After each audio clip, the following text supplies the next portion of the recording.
This is awesome. Oh, Clark, hey. Good to see you among the living, man. Check it out. It's the latest talent mix. Thanks, Pete. Good to see you all among the living. Hello, everybody, and welcome to the Season 5, Episode 1st edition of the Talon Mix ever. This is a Smallville recap podcast. I am one of your hosts, Brian, here as always with the other host, who happens to be my pal, Zach. Zach, I don't have a good question to open this. Season 5, how you feeling? I feel great. I think I like this episode maybe more than you do. I don't know. We haven't really gotten into it, and we'll do that tonight. Yeah, I think you're correct overall. I have little ill will for this episode. I always want more. I'm greedy. But like, this was okay. We're setting up some pieces. We're halfway done, or are we halfway done when we finish this season? When we finish, we're halfway done. When we finish the season, we are halfway done with Smallville. Wow, crazy. So this week we watched Arrival. It's the first episode in the 5th season of Smallville, and it's the 89th episode overall. It aired September 29th, 2005. I'm still in high school. This would be my second school year out of high school. Got it. I believe I wasn't senior. In school. Got it. Right.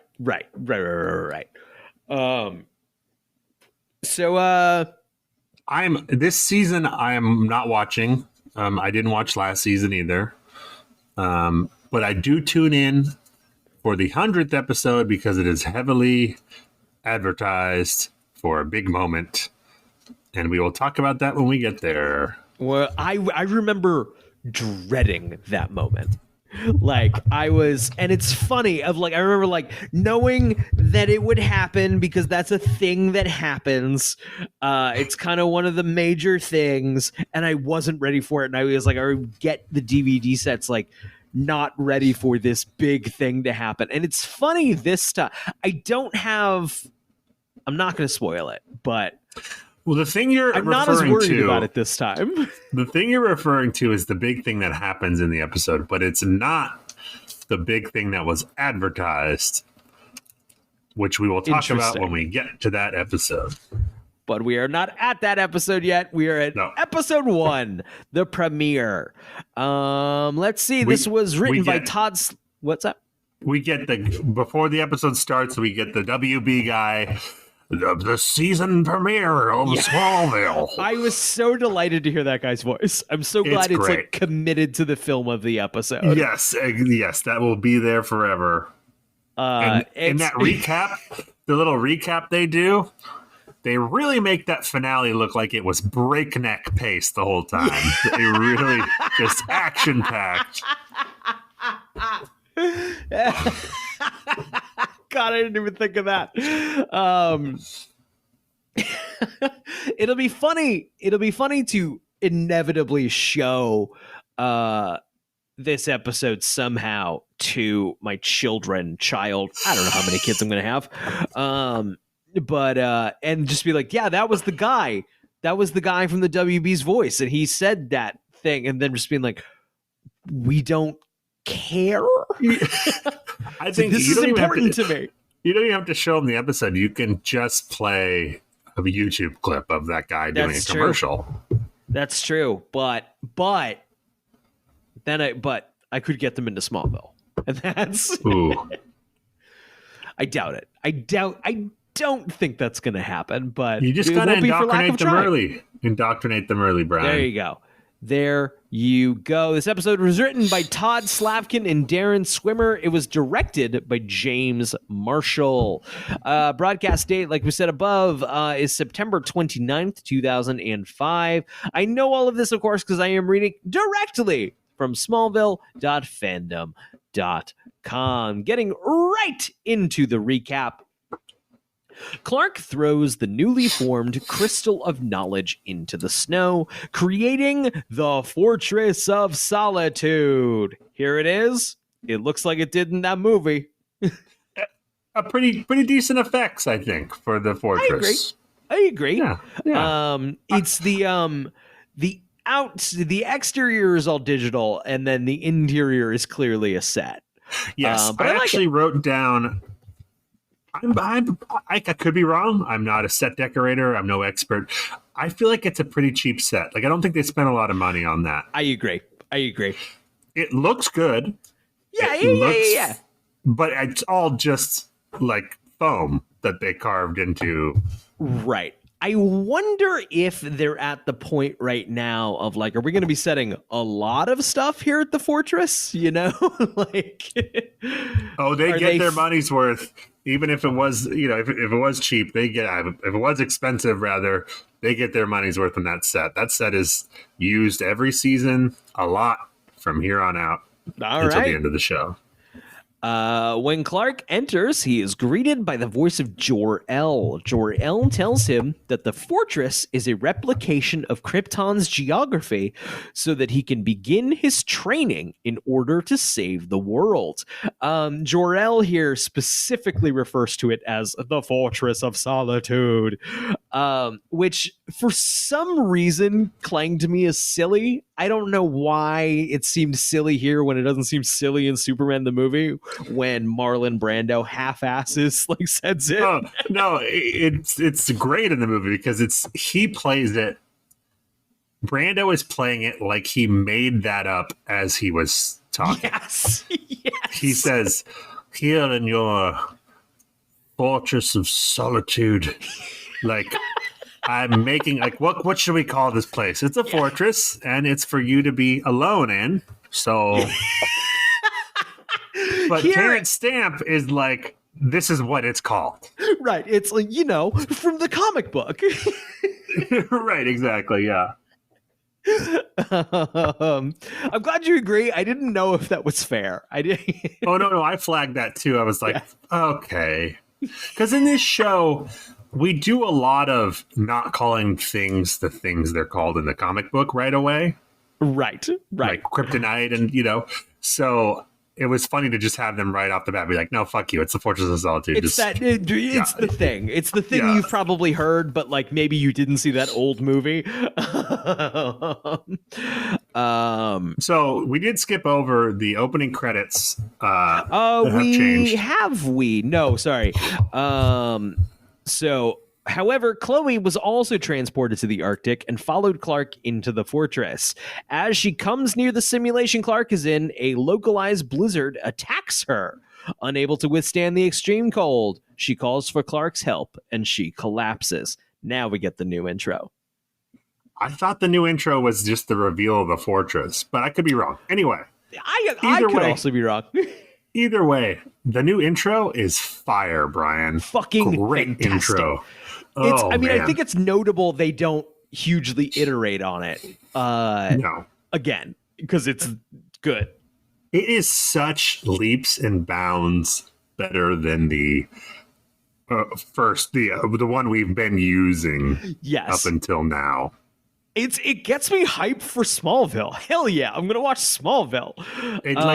I have love for the other intro, but it's super cheesy. Like, it was dated in season 2. You know what I mean? Like, it was dated real quick. They've replaced, so in the classic, like kind of the cast looks to camera title card, it was sort of like fuzzed out scenes of them in the show. This has very specifically shot for the intro, kind of like 360 rotate smolder to camera, and it works. And they all look fucking great. Best they've ever looked. The best part is Tom Welling in that he's not styled to look like Clark. He's just styled to look like good looking Tom Welling. He's just styled to be hot. Yeah. I think everyone is. I don't think anyone's like as their character. They're just like good-looking people, right? And like the fan is going. Oh yeah, hard. It's you can't tell on Lex, but but it's such a dramatic on Tom specifically. It's such a like a dramatic like 360 boom. The frames increase and then slow down as you get to his smoldering face. And they'll use that spin for the rest of the show. He won't do another one. And but no one in this will do another one. It's so good. Erica Durance, now a member of the main cast, and well-deserved. Before Allison Mack. Yeah, wow. Allison Mack will shift a couple of times over the years. I believe she'll be number 2 soon, I think. Well deserved. I'm sure. Obviously, that promotion was very exciting. And I think she's an important part of the show moving forward. John Schneider's is kind of funny. It's kind of quick. I don't know how long he'll be in that one. Wink, wink, nudge, nudge. But any other? When this episode aired, initially, Kristen Cruick's name was spelled wrong. How does that happen? Her name was spelled E-N. It was in this Kristen with an E-N. It was okay. I-N in that initial. That's rough. The wiki has a screenshot of it being spelled incorrectly, though it's certain, I believe, was fixed. Or no, sorry, she spells it with the I. It first aired with the E-N. Which rough. You know what is funny. I'm sure someone got in trouble for that, but hopefully not that much trouble. It was probably a semi-expensive fix. I remember Joss Whedon talks about one thing there's a character in the pilot for Buffy the Vampire Slayer who is introduced in the pilot as like a part of the friend group, and then he's killed, and that's supposed to be like a surprise. And Joss Whedon wanted to include him in the intro song as like a misdirect, and like they were just like, this show's real cheap, we do not have the money for that. Right, yeah. I didn't really those opening credit sequences are expensive, which is why they don't do them anymore. I miss them. I think too. Part of me thinks also, my wife and I talk about this kind of frequently, I'm kind of tired of this idea of like optimizing our consumption of entertainment, you know? Right, yeah. Of like, we were, not to throw my father-in-law under the bus, but we watch SNL every week. We were down in Virginia, and we would just watch whatever the latest SNL was. And my father-in-law, trying to be helpful, like picked up the remote to fast forward through the intro for us. And we were like, what are you doing? What are you doing? Like, we don't need to like, we're not so worried about that That's first a part of it. The part of it with Mikey Day. Right. It's like, I like the element of like, you're sitting down, you're going to watch your TV show now. I think anyone who hits that skip intro button is kind of a bad person. I said it and I mean it. I agree with you. The credits are not just there to tell you who's in it. They are there to set the tone. Yes. You're dealing with a lot of outside world shit. The credits are there to say, hey, put all that aside. You're entering this world again. Remember this world? And then you hear the song and you go, yes. Okay, I remember this. It's time for another adventure with our friends in Smallville. Yes. Look, they're all so pretty. Remember how pretty they are. Who was the first show to really do that? Was that like... I have no idea. Lost did it, but there it worked. It made sense. Yeah, got rid of it. Yeah. It was that like the Lost just drifting in the darkness. Right. That really worked. It did. But yeah, I don't know, something about it like became more prestige to not do it. But I like it in movies too. I like when movies have a big formal opening credit sequence. once again, kind of similarly, like you've gotten through your previews. They jammed 3 Honda commercials somewhere in between there. And then you get some fancy graphics, some music to kind of set the mood. Like, hey, we're going to watch a movie. Stop trying to fucking skip past that shit. I feel like HBO still does credits for most of their shows. Game of Thrones had a fucking long one. It did. But they give you the option to skip it. No skipping. No skipping. And some people will go on to argue like, oh, I watched it the first time in a viewing session, and then if I'm binging a bunch of episodes, then I'll skip the intro. And like, don't get me wrong, you do you're allowed to do whatever the fuck you want, enjoy watching TV however you want. You're fucking wrong. You're a bad garbage person who lives in a garbage can. You were Oscar the fucking Grouch. That's who you are. The more infuriating one to me is, and we both worship at the altar of Tubi. How dare I say something wrong about Tubi, but I have to. If you're watching a movie on Tubi, they give you an option to skip the opening credits of a movie. How fucking no. I get mad at auto playing next movie, and I understand Tubi's whole thing is like, nope, keep those ads rolling. Like, right, that's all the streamers do that and play next movie, which I hate. Right. That's because not it's like the credits are part of the movie. Credits. Yeah, the movie doesn't just end with a black screen. The credits take you out, much like the intro takes you into the world. The credits let you go out of the world gradually. It's once again, I'm not optimizing my fucking entertainment. Like, I want to think about the movie I just watched for a minute before you fucking shove the next one. Deep diving underwater, you can't just go right back to the surface. Right. It's a process. Right. God fucking damn.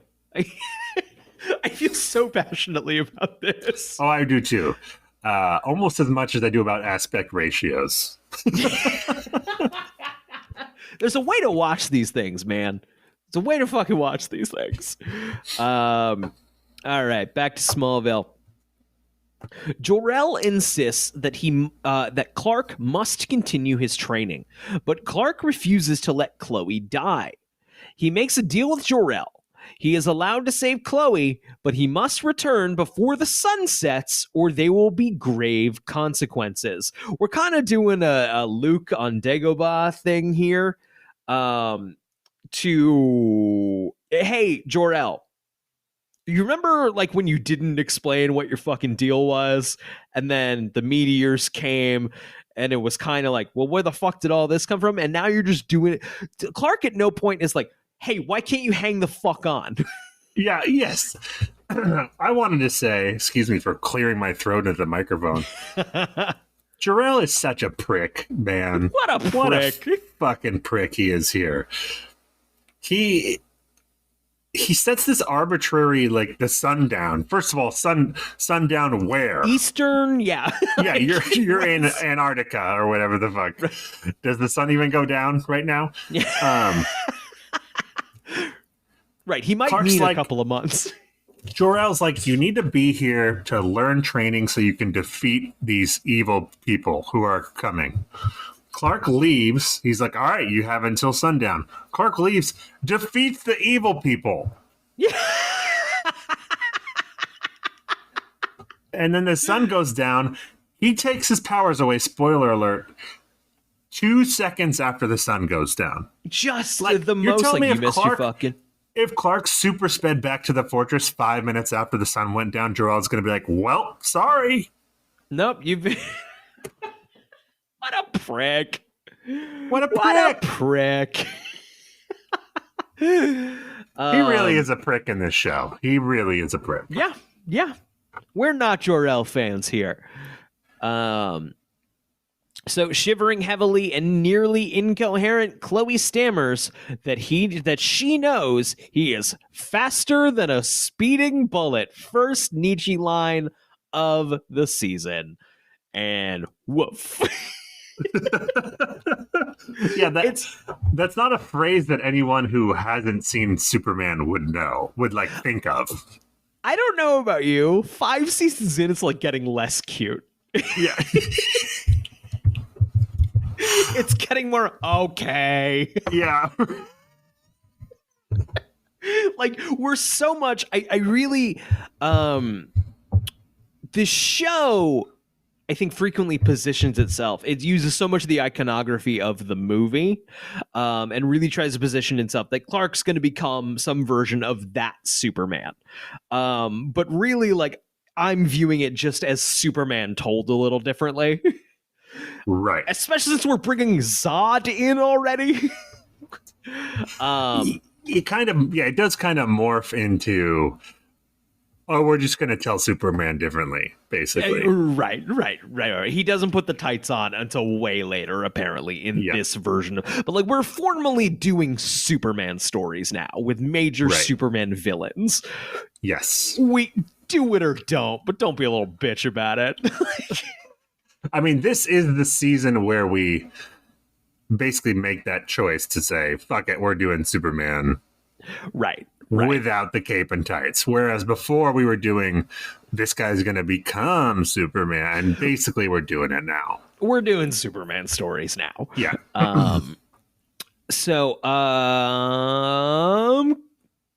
Okay, Chloe stammers she knows he is faster than a speeding bullet, but asks him if he'll take her with him this time.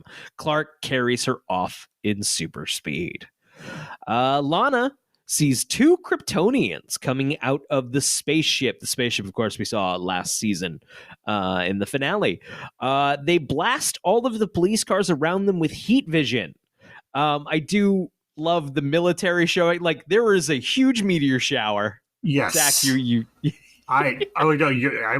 on it. I have the same questions, Brian. Huge meteor shower. And then it's not even the military. It's like sheriffs and like black SUVs and a helicopter just show up to the crash site. 2 hot dorks came out of that rock. Yeah, they don't even ask. They just go, like, put your hands up. They point guns at them. What do they know about this situation? Right. They're responding to it like actual police respond to situations. Yeah, one of the people coming out of the ship is black, so maybe that's what happened. Jesus Christ. No, it was so they blast all the police cars around them with heat vision. So they do attack. It is funny. I do miss, but the police are hostile to them before anything happens. Right. How did the police get a call about this? Yeah, right. And then they're like, we don't have anything better to do. There's thousands of people are dead because of this meteor shower. Let's just that's hard and sad. But there's some people to shoot at over here. Roll out. I do love that these, I guess I don't know their whole story at this point. It doesn't necessarily have to go the same way as Superman 2, but I do miss Superman 2 or even Man of Steel's like element of like, oh shit, we have powers here. There, right. In Smallville, it's a little like they just have the powers. Though I suppose Jor-El had come to Earth previously. I believe this Krypton and Earth has been a little more of a interaction than someone put the stones there, not to invoke the stones. And so we have we don't have a swear jar. We have a stones jar. From this point forward, anytime anyone brings up the stones, should we just put it in the vault with Doctor Strange? I'm worried if I open the vault, Doctor Strange will come out. Okay, yeah, all right. We'll just put it in a jar for now. I'm going to put it next to it, and when we're off mic, I'm going to put it in the vault. You're right, though. It belongs in the vault. I counted 5 car destructions during that shootout with the... Yeah, we do get... Yeah, that's... It's all worth it to get those car destruction and cop car destruction. Hell yeah. Yes. And a helicopter crash. We don't keep track of those, but that was nice. But still nice. We're on the board in a big way for car crashes already. Definitely. Strong showing. Lex wakes up in the cave and finds the key in the inner chamber of the caves. The So disciples. that confirms that Lex had a concussion.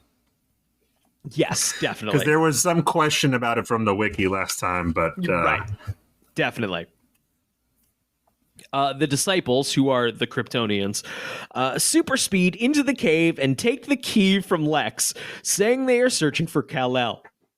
I believe, like, they show up, and Lex, to these two people, strangers in weird, like, midriff exposing armor, Lex says, "I have it, officers." yeah. Like, don't worry, everything's fine here. So, well, did you notice that they do a zoom in on what's the lady's name? The lady Kryptonian? So they are not named in this episode. I have here what they are named, but that will not be revealed till later. Okay, it's fine. That her. She's the lady one.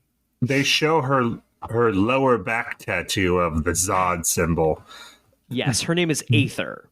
The Smallville writers appear to be obsessed with lower back tattoos. I was like, is that related somehow to like Lana's thing, or do they No. just like it? You know what? It might not be the writers. That might be a WB inspired. Right. Show us a lower back tattoo, Right. please. I think maybe that's a possibility. Also, did you notice that both the Kryptonians have weird eyes? Like they're wearing contacts to make their eyes green or something? I think I did. Yeah. Why? Weird. Why? None of the other Kryptonians have weird eyes. Clark's eyes are normal. Clark's eyes are beautiful. Okay, so the Kryptonians are searching for Kal-El. When they determine that Lex, is not Kal-El. When they determine that he is not Kal-El as Lex bleeds, they leave abruptly. Speeding into town in his car, Lex almost hits Lana, who is wandering around dazed in the middle of the road. Lex, stop almost hitting people with your car. You've now made a habit of it. And like you kind of, when you hit people with your car, you put big pictures of them in secret rooms in your house. Stop it. You know he has a Lana room already, man. You know he does. We never see the Lana room in the show. That does not mean he does not have a Lana room.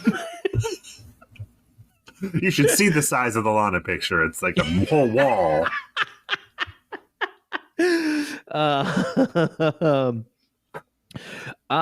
So Lana tells Lex she saw a spaceship, and he tells her that she is delusional, and she faints. He sends Lana back to the Luthor mansion, locates the ship, and stores it in Warehouse 15. I mean, we don't learn that until the end of the episode, but... Got it. Clark takes Chloe to a hospital in the Yukon, where she reveals... It looked a lot like Smallville Medical to me. Yes. Don't you think the hospital would have some questions for Clark? Yeah, right. He shows up with, like, not even a winter coat on. Right. Holding this freezing also teenager. Not even a coat on. No, and it's like, what does he tell him? What is he telling him? Hospitals in this world just bad? Is it not Smallville Medical? Yeah, UConn has a don't ask, don't tell policy in their hospitals. Yeah, right. Patients. Yeah. So Chloe reveals that she's known about his power since last year, but was waiting for him to tell her himself. However, when Clark explains that he is actually from another planet, it surprises her, right? She sort of just assumed he was a meteor freak, which makes sense. Which is what he could have told her all along. Nevertheless, Chloe promises that she will never tell his secret. She's not even worried about it. Who's Pete? Our friend Pete, this ripped him apart. Very much a struggle. We're not doing that this time.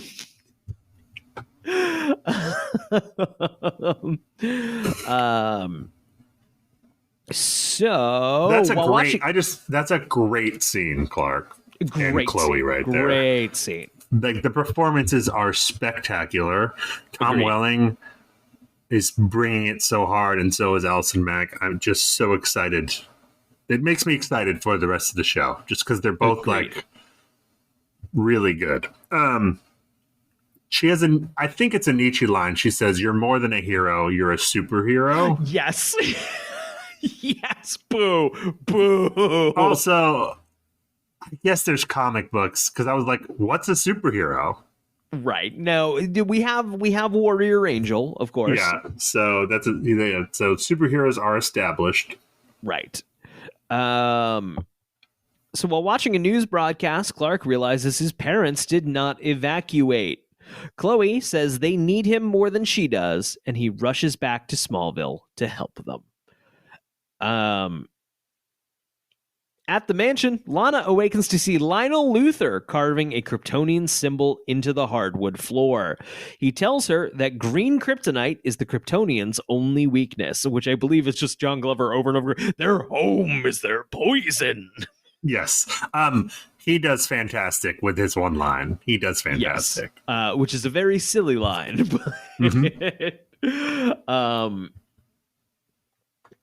Okay, so Lois goes first time appearing as a main cast member. Lois goes back to the Kent house and finds it badly damaged. She helps Jonathan locate Martha under the rubble and takes the Kents to the hospital. Somewhere in this house is Jason Teague's rotting corpse, but it is never mentioned. He got eviscerated by that asteroid, man. Just Lana has had several notable figures in her life fucking murdered to shit by asteroids. More than the average person, I think is fair to say. I think, the authorities would be like, does she have some connection with the asteroids? Is she pulling the strings here? Yeah, right. I believe Genevieve Teague is also blamed on asteroids. Yes. Mama K, concussion. Yeah, definitely. That's our first concussion of season 5. Here we go. So they take Kent to the hospital. Okay, when Aether and Namek show up at the hospital looking for Kal-El, I do want to... these, of course, are the Kryptonians. I was reading down below. Aether and Namek are... names of Silver Age Kryptonians. These are characters that appeared in the comic books. What I think is interesting is Namek is Dragon Ball Z it takes a lot from Superman. It is essentially some Japanese folklore mixed with Superman. And one of the planets in Dragon Ball Z is named Namek. And I wonder what came from where. Coincidence, but like I said, it is Dragon Ball Z is Superman essentially, with yellow hair.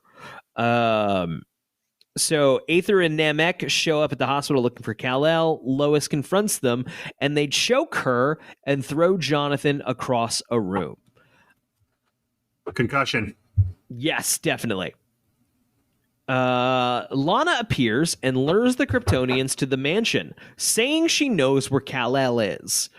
She tries to trick them into entering Lex's vault full of kryptonite rock artifacts, but Namek manages to stagger away from the vault and regain his strength, long enough to replace the lead-lined door. The two recover and throw Lana across the room. Hey, Lana, what was the second part of that plan? Well, first of all, why don't you just bring the kryptonite to the hospital? That would have been good. And it works, and then she just kind of stands there and lets them crawl away and get the door. Yeah, right. There was nothing. It was just like, well, go in there, and like, oh no, we don't feel so good. And Lana's like, duh. She gets a concussion when they throw her against the wall. Wow. Racking up the concussions. Oh, Lana had a concussion hours earlier in the helicopter crash.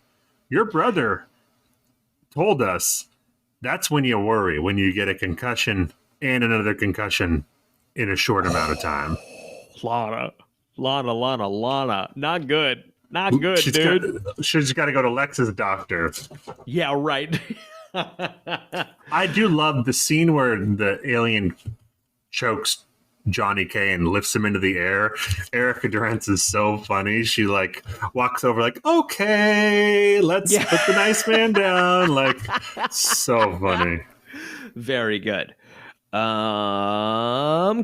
arrives at the mansion and they ask him to join them. That's the Kryptonians, the disciples. Sorry. When he refuses, Aether throws a wrist ring off her arm to form the Phantom Zone vortex to trap Clark in it. However, Clark strongly resists. They fight briefly, and Clark manages to trap them instead. The vortex forms into a giant shard of a crystal and flies out of the window and into space. As the sun sets, Clark has the choice of taking Lana to the hospital or returning to the fortress as he promised. He stays with Lana, and his abilities are instantly lost. Once again, okay, I'm going to do this part first. How do Clark's fucking powers work? Because they can just turn off? I don't fucking know about that. I wrote that down. It doesn't make any sense that Jor-El can take his powers away. It don't make no sense. But it also, this is not the first instance of Millar and Goff clearly don't give a shit about Superman, and I kind of respect it. Like, I mean, in Superman 2, they take his powers away. That's true. But he has to walk into some kind of machine. Right. Here, Jor-El seems to do it. Jor-El seems to do it from across the world here. Yeah, right. It has remote taken, like... Yeah. Not like, sure I'm how going to disable works. your phone, or like... Okay, the second part of it, go ahead. This is Clark and Lana have a scene here. It's because they had dropped some "I love yous" in the season finale of 4, and Clark kind of like is ready to like shrug it up to like, hey, people say crazy stuff. We thought maybe we wouldn't see each other again, and Lana's like, bitch, nah.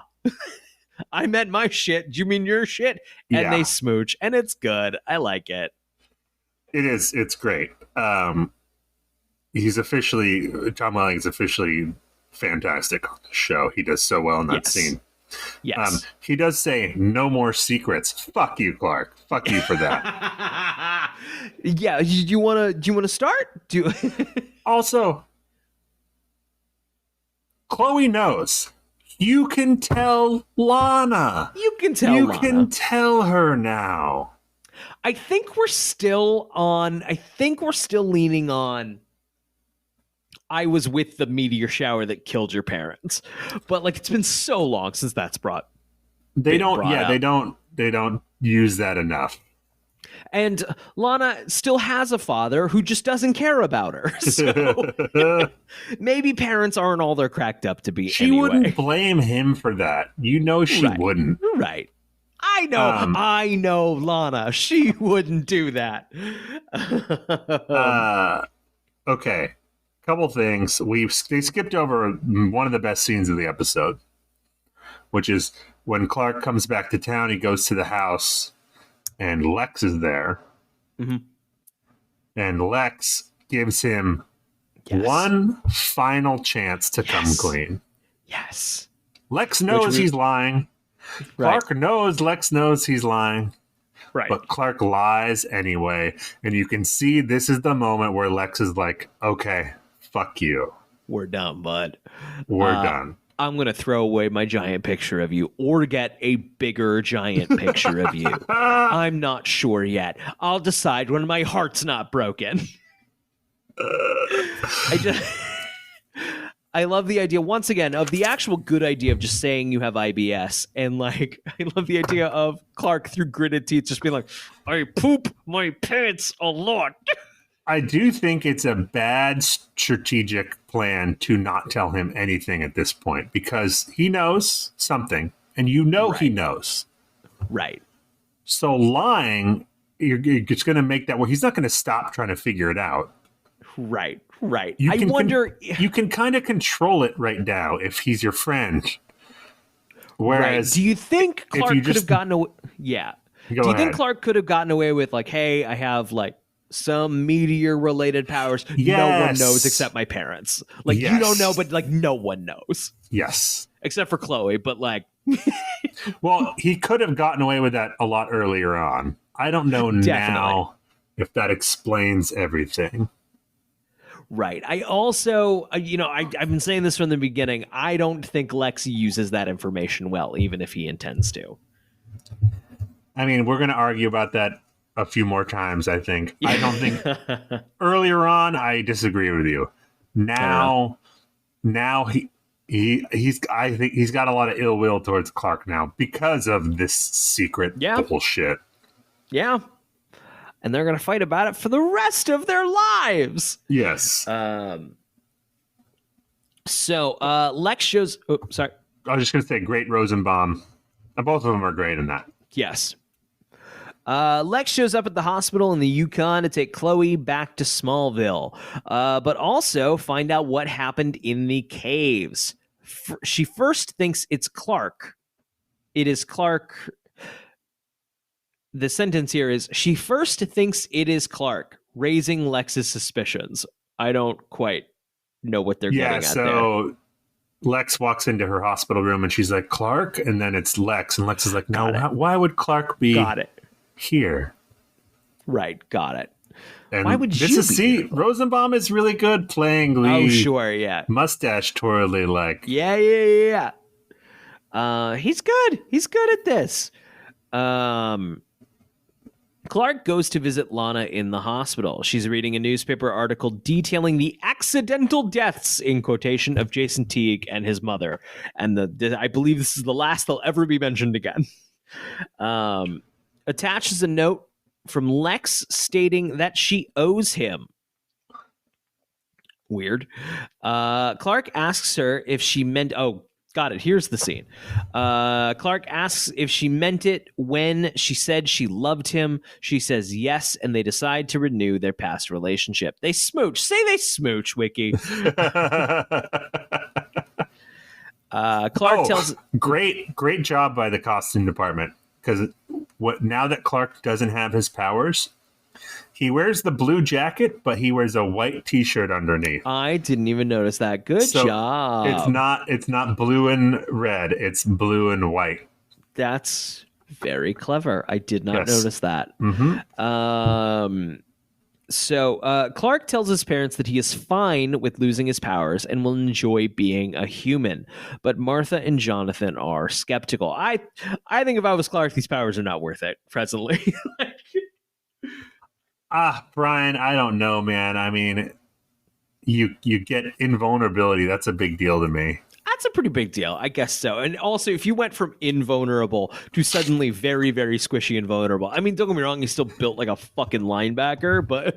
Yeah, how long will that last, though? That's true. Now he's got to work for it. Now I have to... Whoa. He's going to put on a lot of weight real quick. Yeah.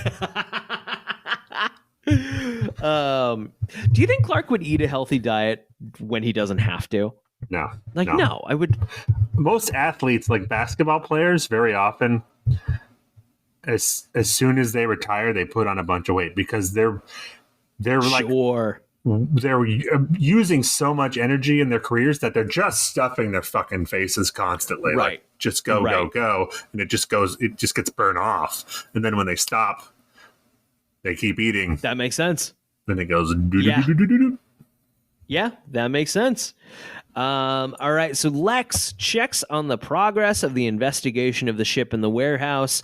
A black ooze drips out of the ship, taking the form of Milton Fine.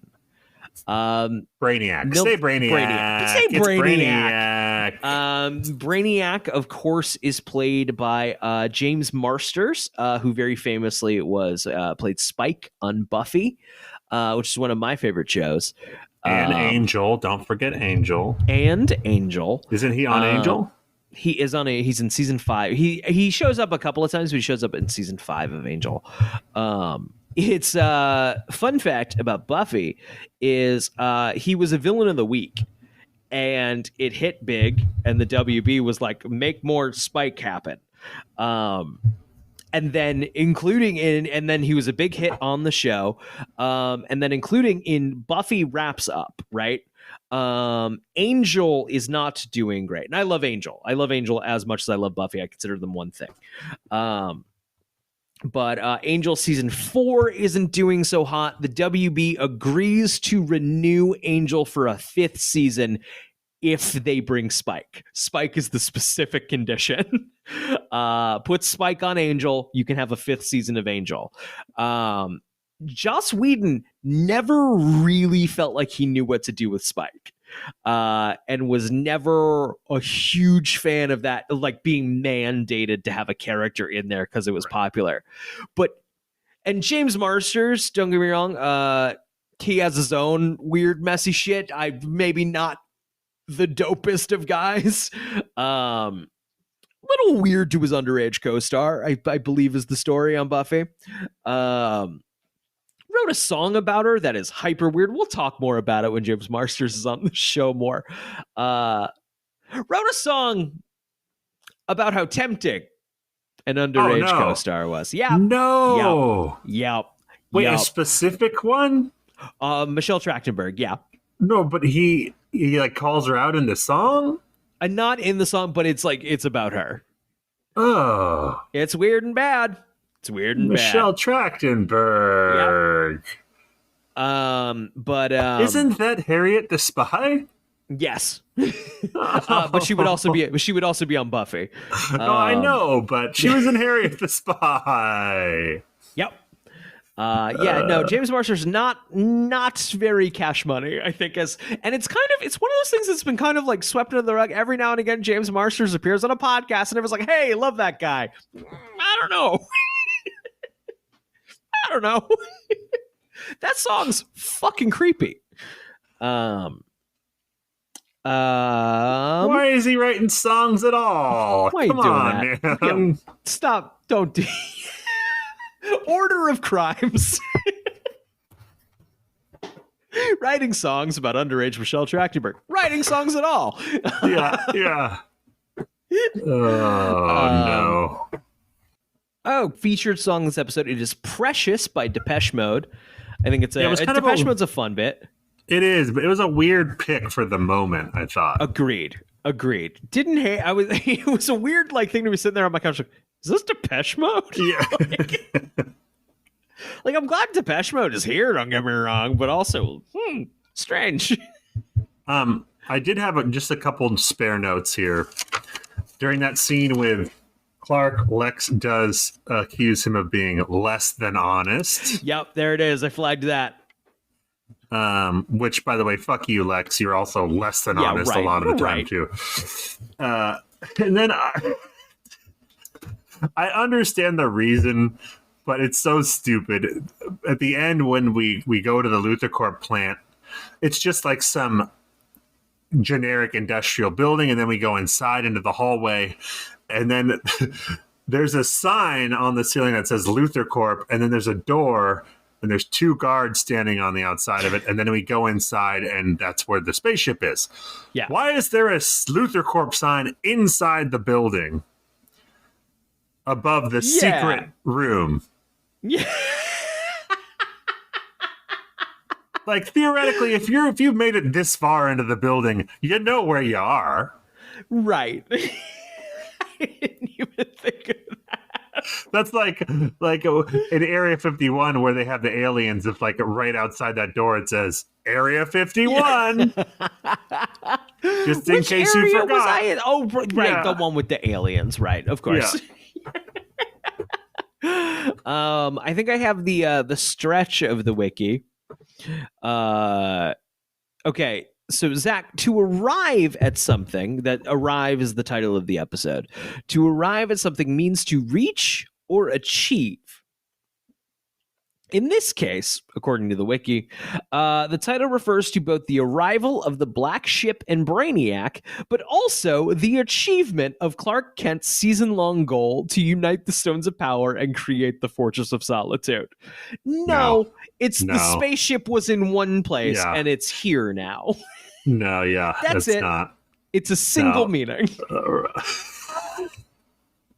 That's it. Because really, he if you're going with that, he arrived in the season 4 finale. He didn't arrive. Yeah. I also have, I'm just going to read this verbatim. I kind of touched on it earlier, but although Jason Teague was in the Kent farmhouse when it was hit by a meteor in the previous episode, Jason's body was apparently not found when Clark searched the ruins of the house. Curiously, the Kents do not tell Clark about the horrific encounter with Jason, and he is never mentioned by anyone else during this episode. The only reference to him is in a newspaper story that Lana is later seen reading, reporting that Jason and his mother Genevieve Teague both died in the meteor shower. This could be due to the fact that Jor-El took Clark's abilities, rendering him mortal, which was overwhelming for Martha and Jonathan because Clark is vulnerable now and they didn't think about Jason anymore. Sure. Let's go with that. What? Just they talked about it off screen. They talked about it off screen. If I don't see it, it's... also, right, your football coach, your assistant football coach came to the house, held us hostage, and then got absolutely fucking NBA jammed by a meteor. Yeah, where's the problem? Sounds like it worked itself out. Yeah, right? This is the 6th time Clark loses his powers across the show. But it's the first time it ever happened in a season premiere. This is the last season premiere in which Jonathan Kent is a main cast member. Spoiler. He goes to a farm, a different farm. Yeah, a different farm elsewhere. This is the first time Lex Luthor and Lois Lane hear the name Kal-El, which is interesting. Okay, Chloe states that the Fortress of Solitude is at the North Pole, but in the establishing shots, it's surrounded by mountains. There are no mountains or any land at all at the North Pole. The closest major landmass in the North American direction is about 500 miles away. Well, maybe she was joking. Or maybe it's a castle of ice and it's fine. Yeah, don't worry about it. Maybe don't worry about it. You don't have to fucking be so smart, Wiki. It's fine. It's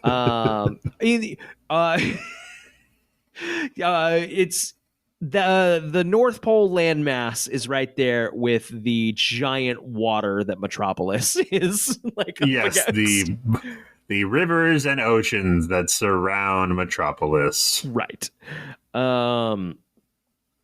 Okay, Clark promises to resume his training before sunset in return for Chloe's life, and apparently fails to do so, although this promise is made at the North Pole, where sunrise and sundowns are 6 months apart.